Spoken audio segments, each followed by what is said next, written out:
Hello and welcome once again. In this video, we're going to be talking about a subject that we've touched upon in other videos, gotten different pieces of it. So in this one, because of the question, how does teen mental health impair grades? We're going to look at the kind of academic component of mental health from some different angles. So we'll be talking about that particular topic in today's video.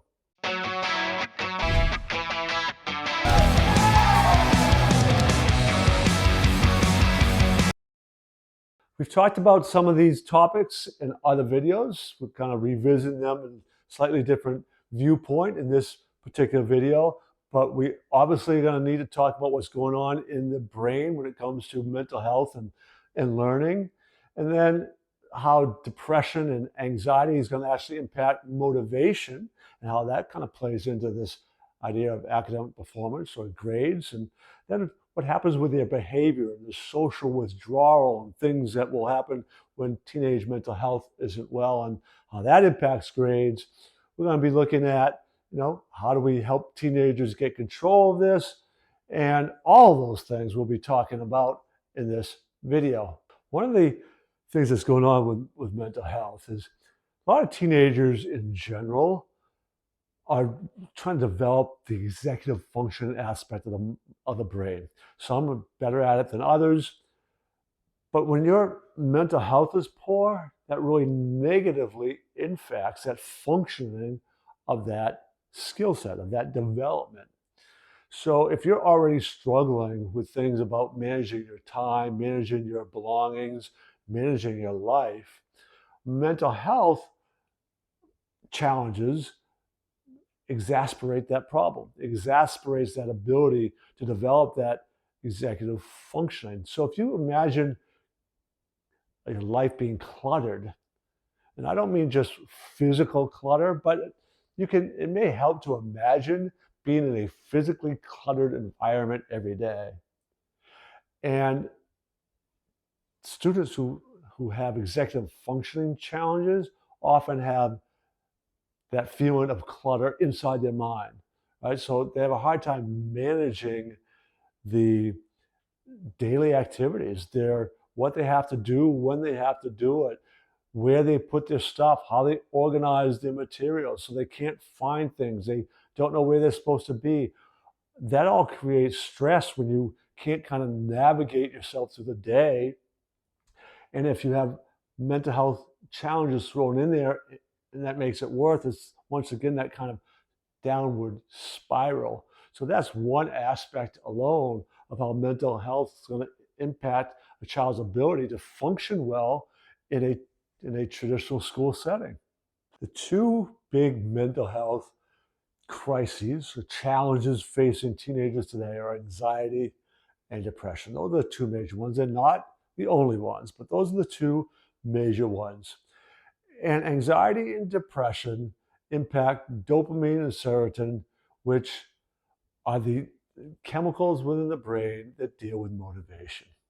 So when you're having mental health challenges of anxiety and depression, then your motivation declines in large part because of that chemical imbalance. And when you aren't motivated, think about it, right? When you aren't motivated, then doing the things that you need to do well academically, to keep your grades up, to do well in sports, to do well in your extracurricular activities, theater, or whatever else, when you aren't motivated, you begin to pull back from doing what you need to do in any of those areas and things that you've been involved in. And when you do that pulling back, then you don't do as well. And when it impacts your academics, it will impact those other areas of your life that you used to probably find some joy of doing. So the mental health, once again, as we've repeated in a number of cases, it can begin to have that downward spiral, right? The less you're doing well in something, the more stress it creates, the more anxiety, that feeds the anxiety and the depression, the more that impacts those brain chemicals, the less motivated you are. And and it just becomes that downward cycle. Teenage years are all about socialization, right? If you don't feel like you're fitting in, you don't feel like you belong, that really exasperates everything. Exasperates anxiety, exasperates the depression, impacts all of that. You begin to then maybe withdraw the negative emotions that you're feeling, the fear feeds the anxiety, all this stuff. Some of the symptoms of that anxiousness that you have are even more withdrawal. You also might see teenagers beginning to act out, right? That fear, the anger, the frustration, they might actually act out.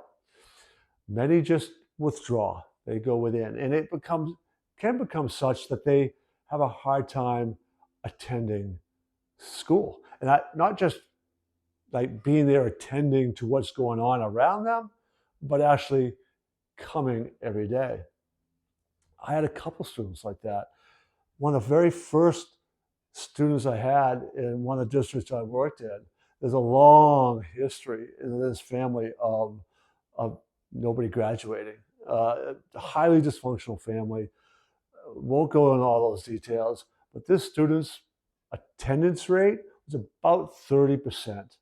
Highly anxious, didn't fit in, nothing went well. Had him as a sixth grader, and I usually didn't take sixth graders, mostly seventh and eighth graders. By the time we got up to eighth grade, he was attending 70% of the time, right? That's a huge jump.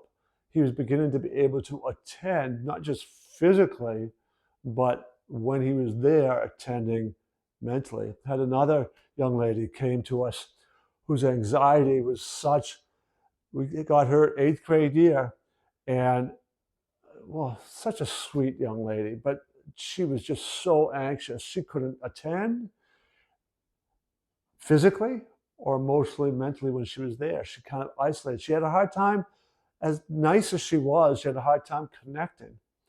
Well, within the course of that year, and some of the interruptions of her thinking patterns and rebuilding some of these belief systems, not only did she get a handle on that well enough so she could start attending, it opened up, in her mom's words, volumes of learning. She did well enough in high school after being like at risk of not being able to graduate high school to get into a top college, one with a 7% acceptance rate. Now, this same student, while she was in college, and we've kept in touch and kept in contact, she took a year off from this college, her junior year, because she wanted to be with her sister, the younger sister, who was dying. Her younger sister passed away in the spring of that school year, but that didn't derail this young lady because she now developed enough management over her emotions and her anxiety and depression that she ended up going back to college to finish what she started.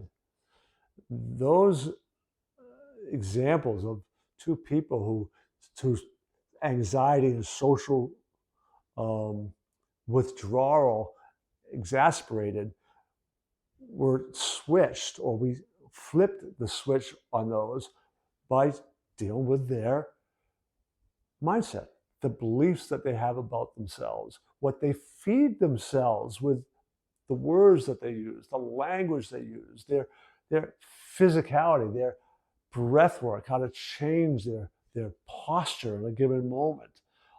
Exercise, trying to get them more involved in some of these sort of physical activities to help manage stress. All of these things, primarily also focusing on thinking patterns and belief systems they had about who they were, is what we're able to help each of them begin to make adjustments in their life. That wraps up another video, and I'm encouraging you, as always, to subscribe to our channel so you're always getting informed when we get new videos coming out. I also invite you to check out our other videos, but you also might want to register for a free webinar. The link to that webinar will be in the description to this video. And the video or the webinar I would recommend is emotional hygiene. So check that webinar out today. It's free, about 45 minutes long, 40 minutes long. Check that out, and then come back and see us in another video.